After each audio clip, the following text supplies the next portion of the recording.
Olá, bom dia meu irmão, minha irmã. Vamos estudar a lição? Lição número 9. Hoje é domingo 23 de novembro. Éden e Canaã. Mas antes de nós iniciarmos esse estudo, eu quero convidar você a fechar os teus olhos para fazermos uma prece ao Senhor. Senhor Deus, Pai querido, Pai de amor, aqui estamos com a palavra aberta, com a lição da escola sabatina também em nossas mãos, para aprendermos mais de Ti. Por favor, Senhor, toma-nos nas Tuas mãos, abre o nosso entendimento, fala conosco através da Tua palavra, em nome de Jesus.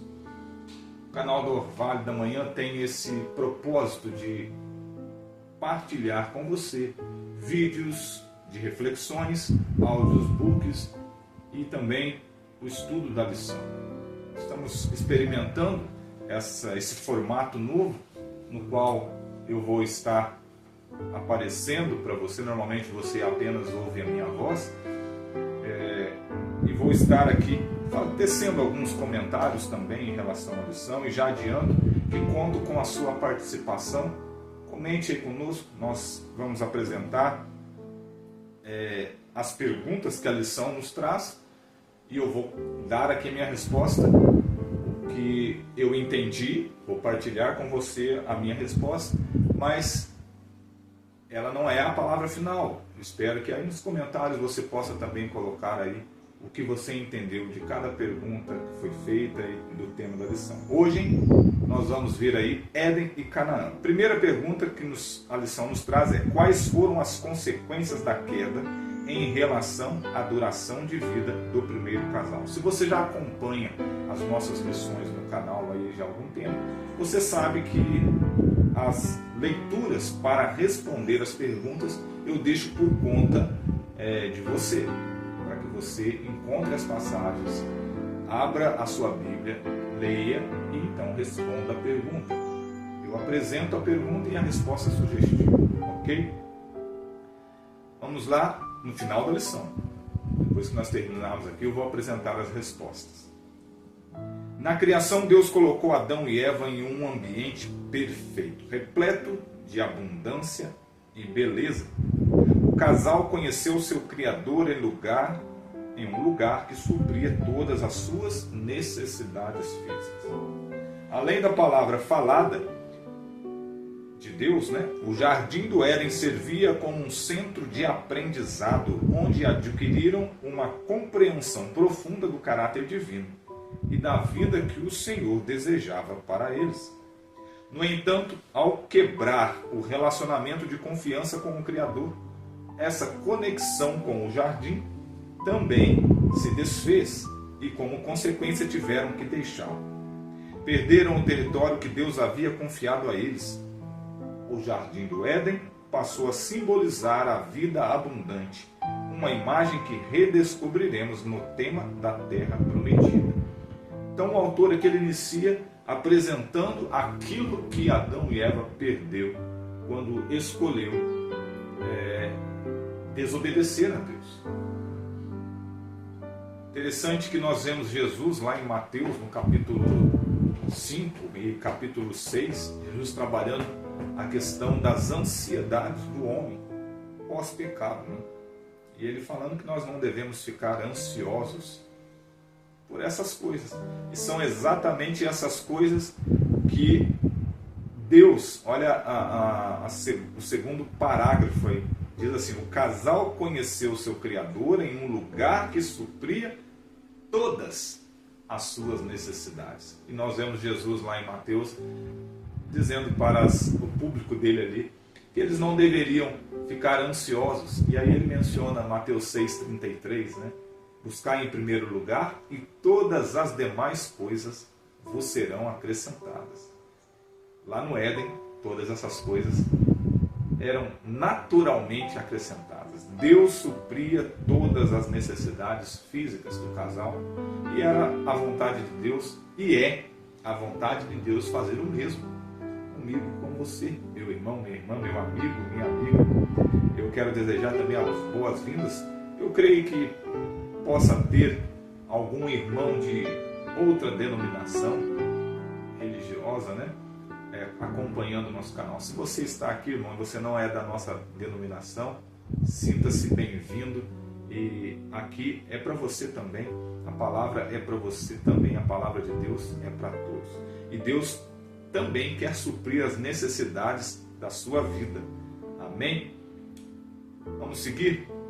Pergunta número 2 diz assim: como os patriarcas entendiam a promessa da terra prometida? Para responder isso, você tem que ler aí Gênesis capítulo 13, verso 14 e 15, Gênesis 26, verso 3 e 24 e capítulo 28 de Gênesis, verso 13.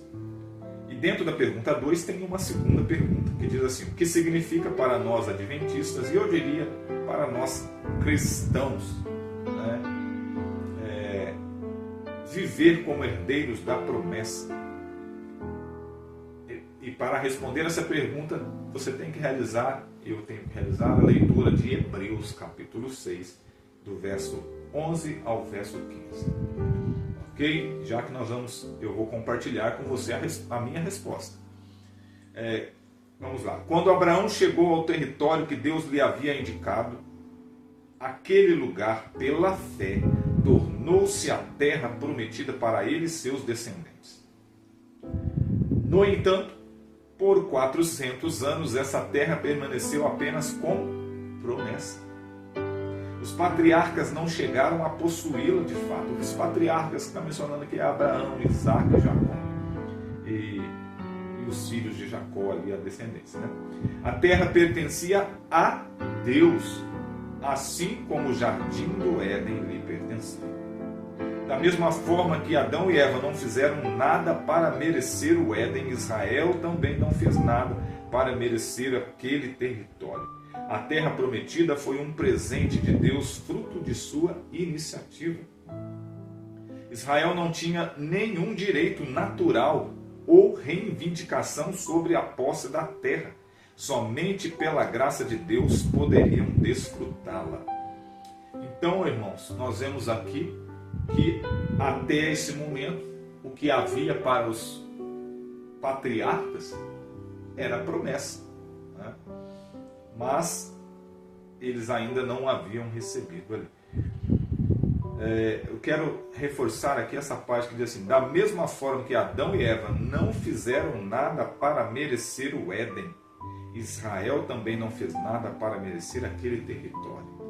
E eu quero parafrasear e estender a mim e a você. Eu e você também não fizemos nada para merecer a terra prometida que está sendo preparada.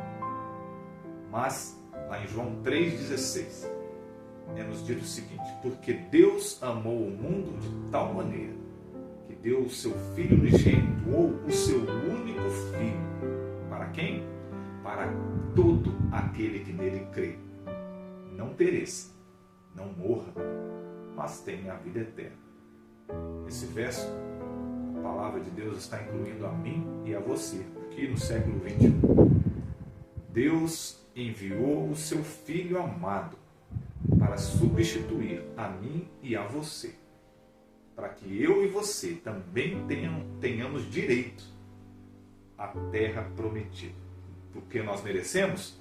De maneira alguma. Assim como eles não mereciam, eu e você também não merecemos. Mas pelo sangue de Cristo, pela fé no sangue de Cristo, nós vamos herdar essa promessa. Amém? Vamos para o último parágrafo. Os patriarcas eram herdeiros das promessas até que elas se cumprissem. Da mesma forma, como seguidores de Cristo, herdamos promessas ainda maiores que se realizarão se formos imitadores daqueles que, pela fé e pela paciência, herdam as promessas. Eu gostaria de ler com você, eu estou com a minha Bíblia aberta aqui, nesse último versinho aqui de Hebreus, capítulo 6, verso 12. A palavra diz assim: para que não vos torneis indolentes, mas imitadores daquele que pela fé e pela longanimidade herdam as promessas. É o apóstolo Paulo falando aqui na carta aos Hebreus, né? que eu e você nos tornemos imitadores dos patriarcas, dos apóstolos. O apóstolo Paulo nos chama a imitar a ele, e ele justifica o porquê nós deveríamos imitar a ele, porque ele era imitador de Cristo Jesus. Amém? Que eu e você nos tornemos imitadores de Cristo Jesus, e aí com certeza iremos ser herdeiros dessa promessa maravilhosa. Amém? Amanhã estudaremos a terra como dádiva, e eu espero encontrar você amanhã para estudar esta lição. Não se esqueça de se inscrever no canal se não for inscrito, de compartilhar, de curtir, de comentar, ativar o sininho. Eu prometi que iria compartilhar com vocês a resposta, né? E vou fazê-lo. Pergunta número 1. Quais foram as consequências da queda em relação à duração de vida do primeiro casal? Para mim é muito óbvia a resposta, foram trágicas, né?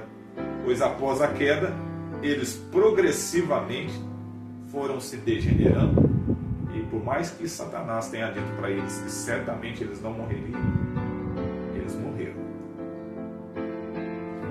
Segunda pergunta, né, que traz ali como os patriarcas entendiam a promessa da terra prometida. Entendiam como a aliança eterna que eles haviam feito.